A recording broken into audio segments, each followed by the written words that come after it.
Chapter 14. Monica.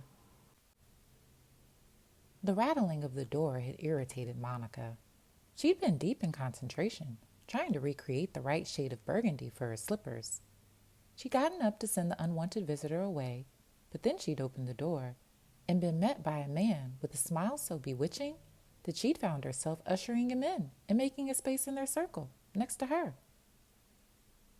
Monica was not terribly good with strangers. She was usually far too concerned about making the right impression to be able to relax. She'd never forgotten being told before her first big job interview that 90% of the opinion people have of you is formed in the first 2 minutes. But Riley wasn't the type of man who could ever feel like a stranger. He seemed to just slot into their group, like the final ingredient in a recipe. Did he fit in like that everywhere he went? What an extraordinary skill. She always had to muscle her way into a circle, using her elbows or stand on the outside, craning her neck to look in. "How long have you been in London, Riley?" she asked him. "I got off the plane the day before yesterday. I left Perth 10 days ago and did a couple of stops on the way. I'm staying with some friends of friends in Earl's Court." Riley's whole demeanor was easygoing and relaxed, such a contrast to the rigidity of most Londoners. He'd slipped his shoes off and was swinging one of his bare tanned feet back and forth. Monica wondered if there were still grains of sand between his toes. She fought the urge to drop a pencil just so she'd have an excuse to scrabble around under the table and have a look. "Stop it, Monica," she chided herself, remembering one of her mother's favorite sayings. A woman needs a man like a fish needs a bicycle. But it was also bloody contradictory at times. How on earth did that fit in with, "Don't leave it too late to have a family, Monica. Nothing brings more joy than family." Even Emmeline Pankhurst had a husband and children, 5 of them. Doing life properly wasn't easy. "Have you been to London before?" she asked Riley. "No, this is my first time in Europe, actually," he replied. "I'm going to Borough Market tomorrow for supplies. You want to come? It's one of my favorite parts of London," she said, almost before she knew what she was doing. Where had that come from? "I'd love that," he replied with a grin that looked totally genuine. "When are you leaving? I have no plans at all." How could anyone have no plans? And he hadn't even asked what or where Borough Market was. Monica would never have agreed to an arrangement without the necessary due diligence. But she was very glad he had. "Why don't you meet me here at 10ish, after the early morning rush?" Monica had added a bright red sweater, low-heeled boots, some large hoop earrings, and a dash of red lipstick to her work outfit of crisp white shirt and black trousers. She kept reminding herself that this was a work trip and not a date. Riley wanted to get to know London better. She needed some help carrying the bags. If it had been a date, she'd have agonized for days about what to wear, planned a few witty anecdotes to be tossed casually into the conversation should it flag, and looked up potential venues for any impromptu change in plans. Preparation is the key to effective spontaneity. Not that any of that had worked so far, thought Monica, remembering Duncan, the bee-loving vegan. She prodded that thought, like checking a sore tooth to see if it still hurt. Nothing but a dull ache. Well done, Monica. Riley had turned up late. She knew she'd said 10ish. She'd been trying to sound relaxed and casual, but she'd meant 10, obviously. Not 10:32. But being cross with Riley felt like kicking a puppy. He was so bouncy and enthusiastic about everything, and so different from herself, that she found him intriguing, if a little exhausting. He was also drop-dead gorgeous, she thought, then chided herself for being so shallow.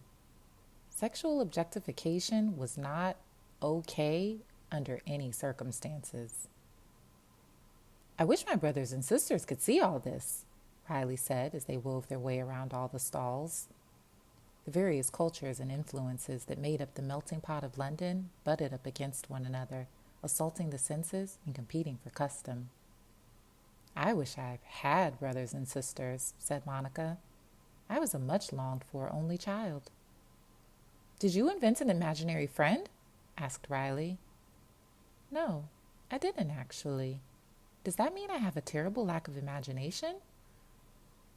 But I did give all my teddy bears names and tick them off a register every evening. Oh, God. Was she sharing too much? She was definitely sharing too much. I spent all my spare time at Trig Beach surfing with my older brothers. They took me out when I was so small I couldn't even carry my own board, said Riley. They joined the queue for pulled pork rolls. I just love street food and eating with my fingers, don't you? I mean, who invented knives and forks? What a killjoy. Actually, if I'm honest, street food makes me a bit nervous, said Monica. I'm pretty sure they don't get regular food safety inspections, and none of them are displaying a food hygiene certificate. I'm sure it's all perfectly safe, said Riley. Monica loved his optimism, but thought him dangerously, if sweetly, naive. Is it, though? Look at that lady serving. She's not wearing gloves, despite doing the cooking and handling all that money, which is a hotbed of bacteria. Monica knew that she was probably coming across a little obsessive. It was likely, actually probable, that Riley had much less interest in food safety than she did. She also found herself flushing at the use of the words hot and bed next to each other. Get a grip, Monica. After a bit, though, Monica realized that, despite herself, she was enjoying being the sort of girl who ate with her fingers on the street with a gorgeous man she barely knew. She was being positively reckless. The world suddenly seemed much bigger and more laden with possibility than it had just a few moments ago. They moved on to a stall selling Mexican churros, still warm, covered in sugar, and dipped in molten chocolate. Riley took his thumb and dabbed it gently at the corner of her mouth. You missed the bit of chocolate, he said. Monica felt a yearning much stronger than the one for sugar.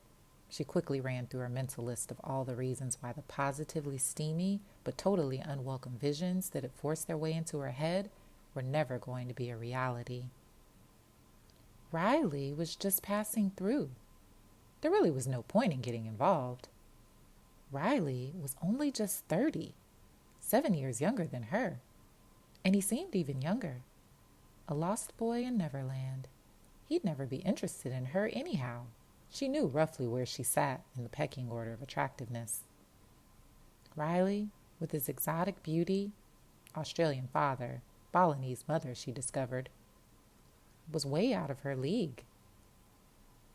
We should be heading back, she said, aware that if a spell had been woven, she was breaking it. Are your parents foodies too, Monica? Is that where you get it from? Asked Riley as they wound their way past the stall, groaning with baskets of olives in every shade of green and black. Actually, my mother's dead, replied Monica. Why had she said that? You'd think she'd know by now how quickly that could put a downer on a conversation. She carried on, in a gushing stream of words, to avoid a pause that Riley would feel the need to fill. Our home was filled with convenience foods, instant mashed potato, Findus pancakes, and for special occasions, M&S chicken Kievs. Mum was an ardent feminist, you see. She thought that cooking from scratch would be surrendering to the patriarchy. When my school announced that the girls were going to do home economics while the boys did woodwork, she threatened to handcuff herself to the school gate unless I was allowed a free choice. I was so envious of my friends carrying home beautifully decorated fairy cakes while I slaved over a wonky bird box. Monica could remember so vividly shouting at her mother, You are not Emmeline Pankhurst. You are just my mother. Her mother had replied in a voice that was pure steel, We are all Emmeline Pankhurst, Monica. Otherwise, what was it all for? I bet your mom would be really proud of you now, Monica. Owning your own business, said Riley. It was so precisely the right thing to say that Monica felt a lump forming in her throat. Oh, God, please don't cry. She channeled Madonna again. Madge would never, ever let herself weep in public. Yes, I think she would. That's one of the main reasons I started the cafe, actually, she said, managing to keep the wobble out of her voice, because I knew how much she'd have loved it. I'm really sorry about your mum, said Riley, putting his arm around her shoulder, a little awkwardly because he was carrying so much of her shopping. "Thanks," she replied. "It was a long time ago. I just never understood why her. She was such a firebrand, so vivid and alive. You'd think cancer would have picked on an easier target. She used to hate it when people talked about fighting or battling the disease. She'd say, 'How am I expected to fight something I can't even see? It's not a level playing ground, Monica.'" They walked in step in a slightly strained silence. Then she brought the conversation back round to pricing structures, which made her feel much more comfortable. "I'm not sure I could cope with this climate for long. What was I thinking coming to England in November? I've never been anywhere so cold," Riley told her as they walked over London Bridge, back to the north side of the river. "I only had room for light stuff in my rucksack, so I had to buy myself this overcoat before I froze to death." His Australian accent turned every statement into a question. The wind picked up, whipping Monica's long dark hair across her face. They stopped for a minute in the middle of the bridge so Monica could point out some of the landmarks lining the Thames. St. Paul's Cathedral, the HMS Belfast, and the Tower of London. As she was talking, something extraordinary happened. Riley, still clutching an armful of boxes and bags, leaned toward her and kissed her. Just like that, mid-sentence. Surely you couldn't do that. In this day and age, it was entirely inappropriate. You had to ask permission, or at least wait for a signal. She'd been saying, if the Tower of London ravens fly away, superstition says the crown and country will fall. And she was pretty damn sure that that sentence couldn't be seen as a come-on. She waited for her sense of outrage to gather. Instead, she found herself kissing him back. "Frailty, thy name is woman," she thought, quickly followed by, "Oh, sod it," she grasped, desperately, for a mental list of reasons why this was absolutely not a good idea. Then, as he kissed her again, she tore it in half, ripped it into shreds, scattered those pieces over the side of the bridge, and watched them float like snowflakes into the river below. Riley was never going to be a sensible long-term proposition, obviously. He was too different from her, too young, too transitory, and she'd like to bet he'd never read any Dickens. But maybe she could have a fling, see what happened, be spontaneous. Maybe she should try on that persona, like she would a fancy dress outfit, just for a while.